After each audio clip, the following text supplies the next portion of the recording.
Time again for Doc Jacques, your Addiction Lifeguard podcast. I am Dr. Jacques de Broekert, a psychologist, licensed professional counselor, and addiction specialist. If you are suffering from addiction, misery, trauma, whatever it is, I'm here to help. If you're in search of help to try to get your life back together, join me here at Doc Jacques, your Addiction Lifeguard, the Addiction Recovery Podcast.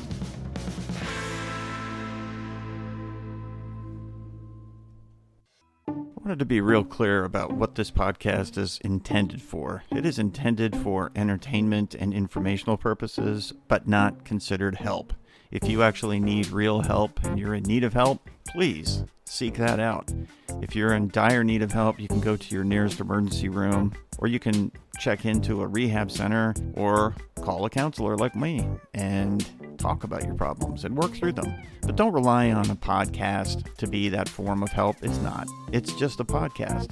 It's for entertainment and information only. So let's keep it in that light, all right? Have a good time, learn something, and then get the real help that you need from a professional.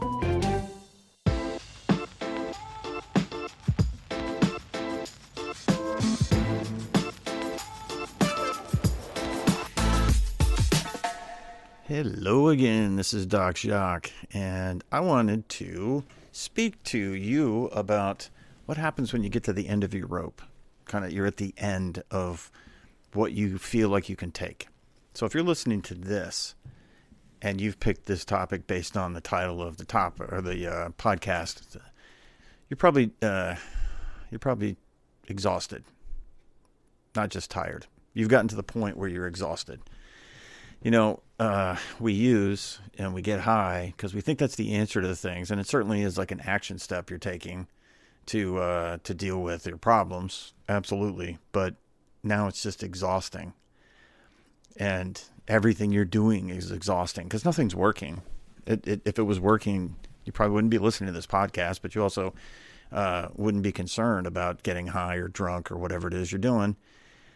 But I'm guessing you're exhausted. So the substance that you may be using may not even be working the way it used to. It probably isn't, because it never really does after a while. I mean, that was the case with me and with a lot of my friends. Getting high just to get high because you didn't have any other answer, and that's your coping mechanism for the problem. And now you're just exhausted. It's been going on for so long. So how do you deal with that? Some people just continue to use until finally they just collapse. Addiction stops delivering the relief long before you stop using it. And that's the problem is, it's like Anthony Kiedis from Red Hot Chili Peppers in writing the lyric, I'm sick and tired of being sick and tired, but you're still using. And that's an issue. So your body, your mind, your nervous system, they get all depleted. They're just all depleted. And maybe you're not quite there yet, but maybe you are. But that's usually where it goes. So here's the truth about that. Chronic use leads to diminishing returns and increasing costs and effect on you. That's just the truth. So you have to understand that when you're using, you think it's great. And when people come in to see me in my office and they're first using, but they're not at the point of exhaustion, but they're getting there. I can see it. I can hear it. They can feel it. They're not there yet. And those are the ones that are the toughest to deal with because they're the ones that keep bargaining with me about usage. They want to be quote unquote normal, use like their friends who aren't addicted to whatever it is they're using. But you didn't get here at this point because you're weak. You got to this point because addiction always takes more than it gives. And that's just a truth. So what do you do to deal with it? Well, white knuckling it is sometimes what some people come up with an answer. They just stop using long enough to just kind of get through. And that rope that you're hanging on to, that's your control. That's managing your symptoms, not systems, your symptoms. It's managing people's reactions. It's managing consequences. And you keep trying and you're hanging on and it's, you're losing, but it's like when you're climbing a rope, sometimes you start slipping down and you feel yourself slipping. And it's because you're trying to maintain control. And symptoms and managing those symptoms and trying to figure out how to get away with still doing what you used to do, that's a real problem. It's a constant tension. Addiction is just constant tension. So holding that rope tighter, it feels like strength, but it's actually just survival panic. You slip a little bit, you grab it a little bit tighter, and you're trying to keep that control. And it just doesn't ever work. So white knuckling it's not recovery. End of the rope moments are nervous system collapse. It's not moral failure. You're not morally weak. It's not a weakness of willpower. That's not what being at the end of the rope is. It's just your nervous system. It's just collapsing. The adrenaline, the hypervigilance, the resentment, the anger, all that stuff. It's just got you to a point of just complete nervous system collapse. So the harder you grip that rope, the less oxygen you have, the less that's in you. You can only grip tighter for so long. So emotionally, psychologically, spiritually, you are just spent. And that's many times that's when people come into my office for help. They've gotten to that point, or they're about to get into that point, and I'm getting the pleasure of witnessing them do it. But, it's funny because me making that observation to them, it never helps them. If I say to them, hey, man, this is where you seem to be, this is what seems to be going on, that doesn't really help them. So I don't say that. But what I do is I help them when they're hanging on to that rope. I kind of help them understand that what you're doing is hanging on to that rope. It's like I'm not going to try to get them to stop doing it. I'm just going to let them know I see you doing it. So the moment that you get to the end of that rope, it feels so dangerous. And there's a reason. At the end of your rope, one of three things is happening. You've escalated your use. You emotionally are shut down. And you're finally telling the truth. And that's where the very end of that rope is where truth starts to creep in. You can't lie to yourself about how you physically feel or how you emotionally feel. But you're still kind of resisting it. So this is really the most difficult moment for you. Your brain is trying to seek relief. It's trying to get some sense of relief at any cost. And that that's why they end up in my office. They're seeking help. They may not be accepting it, but they're seeking it. And it's funny because I'll have people that will come in week after week after week for weeks or sometimes months. And they'll keep coming in, and they come in, and it's almost like I imagine that they're sitting in the chair across from me with their arms folded, like, okay, I'm here, but I'm not going to do anything. So for me, it's just a waiting game, And if you feel like that, you being that stubborn, like I'm here, and then you go back out and you keep using. Understand, showing up is part of it. You got to show up for help. So go to meetings.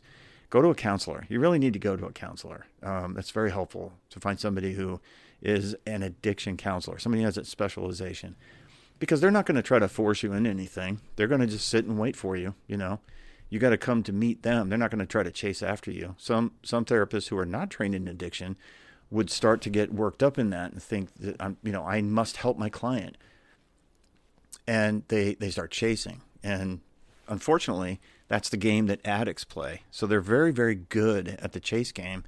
The therapists are not so good at it because they don't realize they're getting sucked into a game by the addict.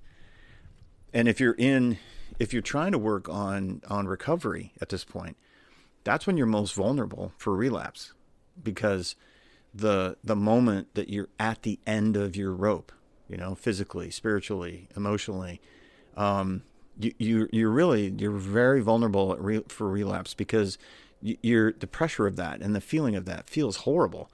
So again, you're going to want to get some relief, and old coping mechanisms, which were the use of the drugs, or maybe you're one of those that switches drug of choice in that moment, and you go from heroin to alcohol, or from alcohol to weed, or something like that. Weed to food, or shopping, or gambling, or whatever. So if your feelings start driving things. So Thinking about it in this way, if you stop, then everything falls apart. So I can't stop using something. But what actually falls apart is that illusion of control. So it's the opposite of perhaps what you're thinking. Not fighting means that you'll probably get there. So addiction convinces you that you're letting go is death. When in reality, it's the beginning of stabilization. Letting go of control, or relinquishing control and letting someone else help you, right? This is why we get into recovery groups and we have sayings like, there's only one thing you have to change to get clean and sober. Everything. Or, there's another one. This is my favorite one. Individuals don't get clean and sober. Groups do, right? And sometimes you have to do what other people are telling you to do, even when you don't want to do it. Somebody comes into my office. They're like, okay, give me instructions. So I'll give them instructions. And they leave. And I say, listen to a podcast, read a book.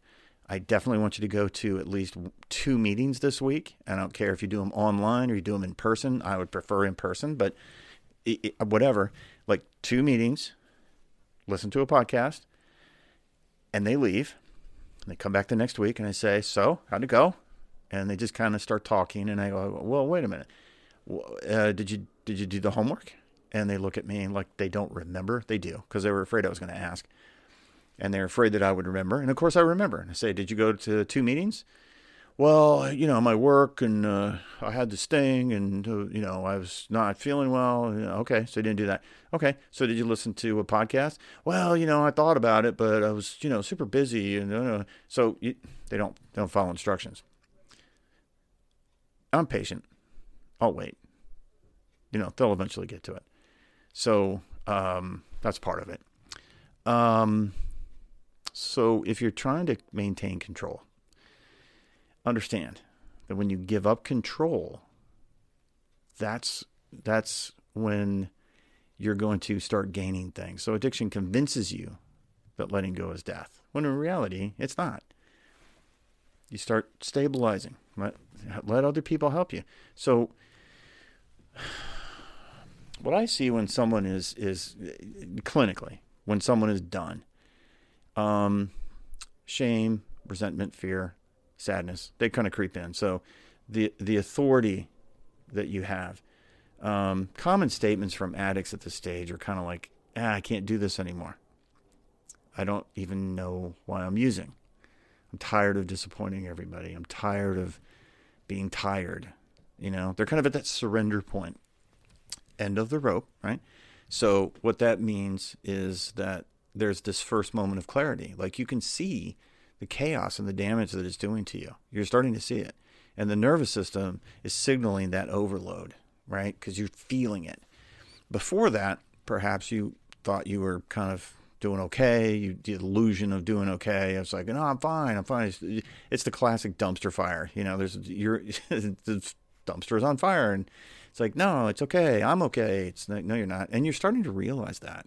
So there's that moment of clarity when the nervous system is starting to just collapse. You're exhausted. So the feeling is done, but being ready is the result, right? Feeling done doesn't necessarily feel like you're being ready, but actually it is being ready. And readiness comes with honesty and getting help. So when you're hitting the end of your rope, it doesn't mean that you're cured. It means that you're reachable. You're at the end of hanging onto that rope. Now you can be reached. When you're way up on the other end of the rope, nobody can reach you. You think you got it going on. You think everything's fine. And then you're slowly, it's getting worse and worse and worse. But that just means you're reachable by those of us who have been waiting for you all this time to get down to Earth's level here, So how does this strength, when it's finally running out, what can you do?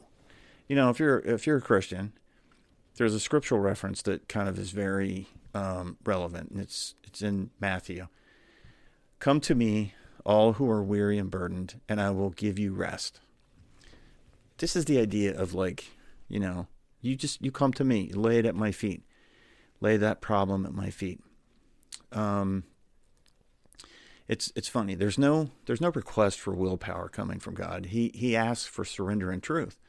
So surrender is not passivity. It's actually the beginning of the action steps. It can feel like failure, right? I surrendered. But from a spiritual point, it's not about that. It's about coming to and laying it down. If you're burdened, if you're weary, exhausted, as I'm saying, that getting rid of that exhaustion, finally, it's like, I can't, it's like wearing shoes that are too small. You take them off and suddenly your feet feel better. You're walking around, you're just in pain, but you're not really even necessarily sure why. So it's the end of this self-deception, kind of like when you're wearing those shoes and you're walking around, you keep telling yourself, yeah, but they look really good. And you just keep pretending like they're not hurting your feet. Then you take them off. You've surrendered to the idea that, you know what, I don't care how they look. My feet hurt. I can't wear these anymore. So it's not a passive movement, surrender. It's an active movement. It's an action towards moving towards the recovery.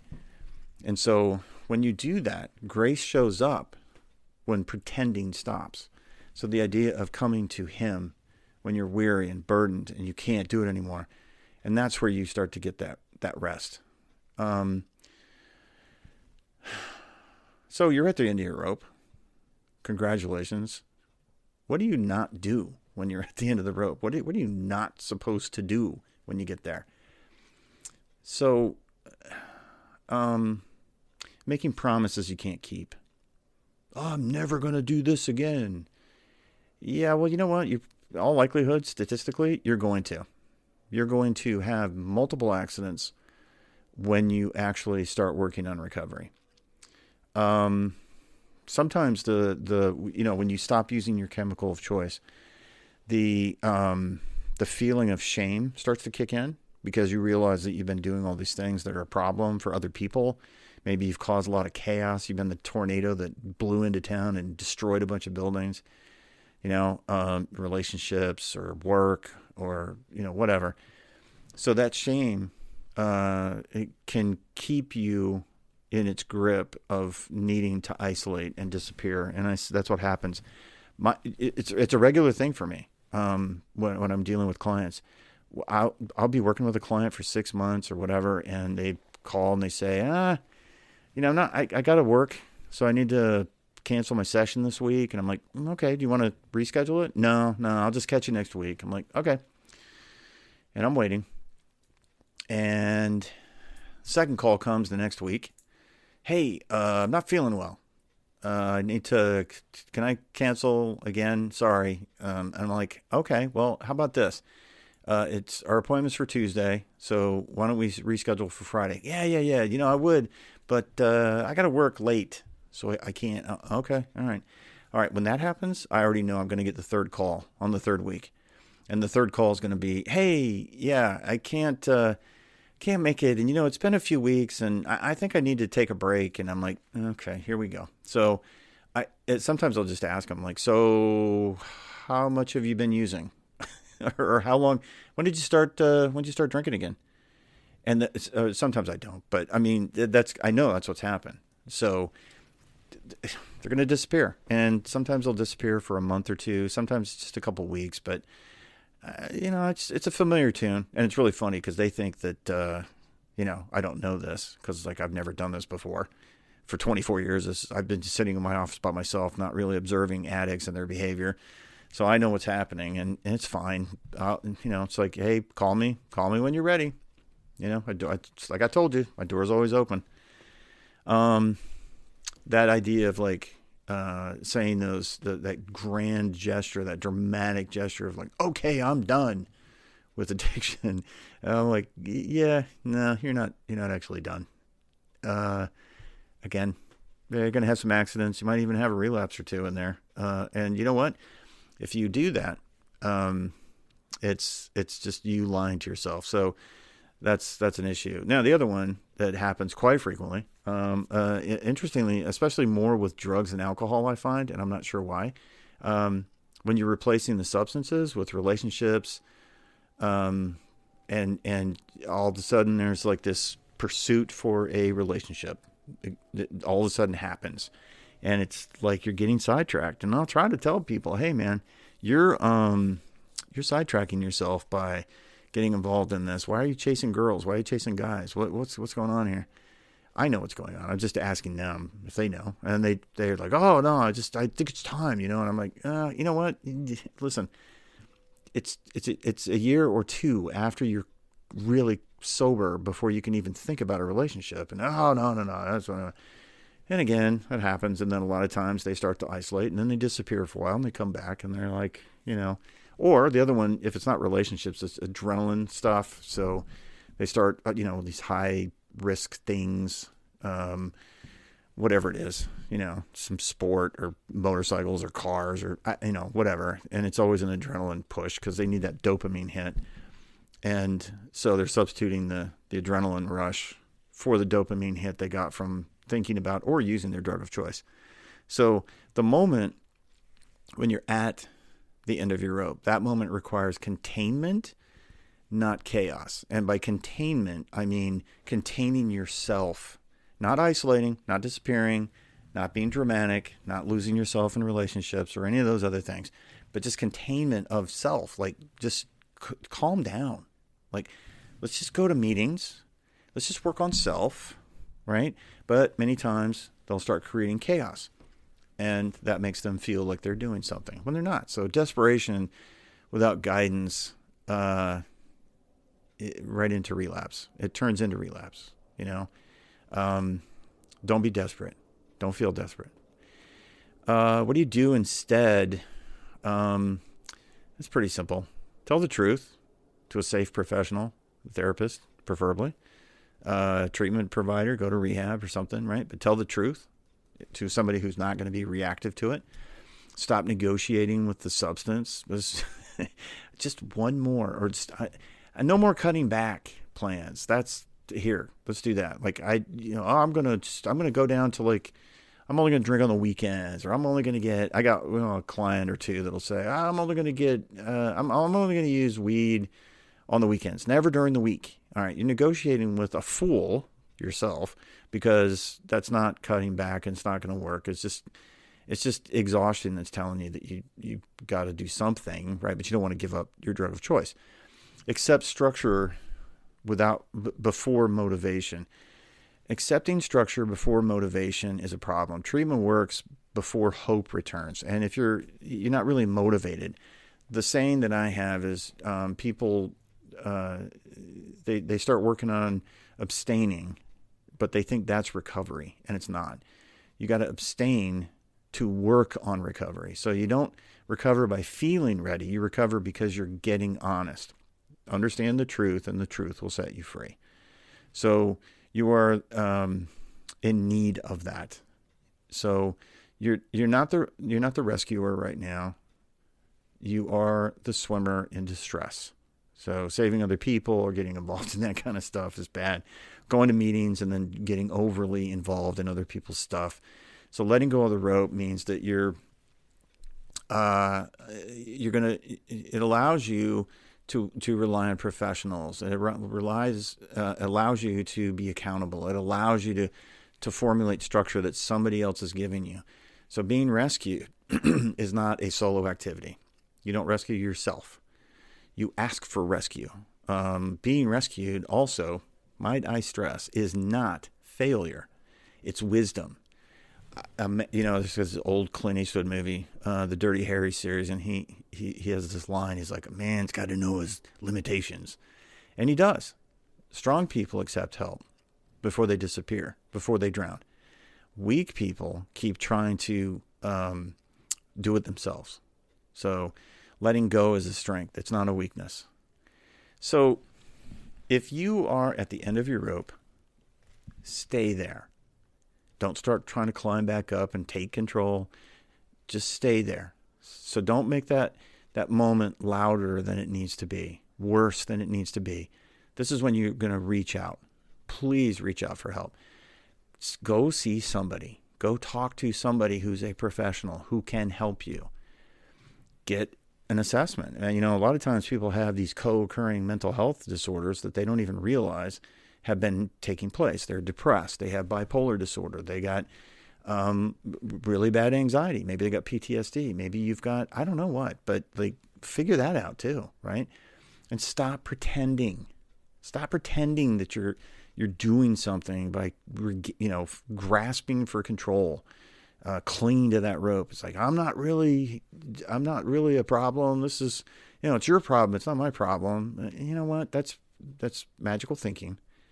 It's a problem for everybody, and especially for you.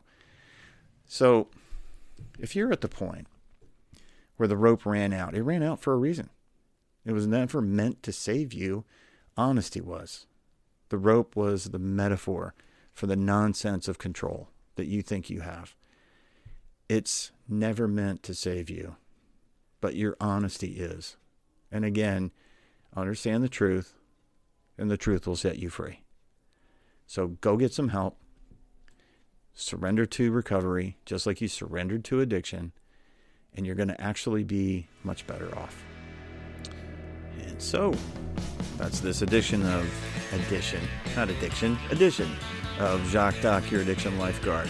I hope you've enjoyed this podcast. If you have, subscribe, like, return, and tell a friend, because you may be helping somebody save their life.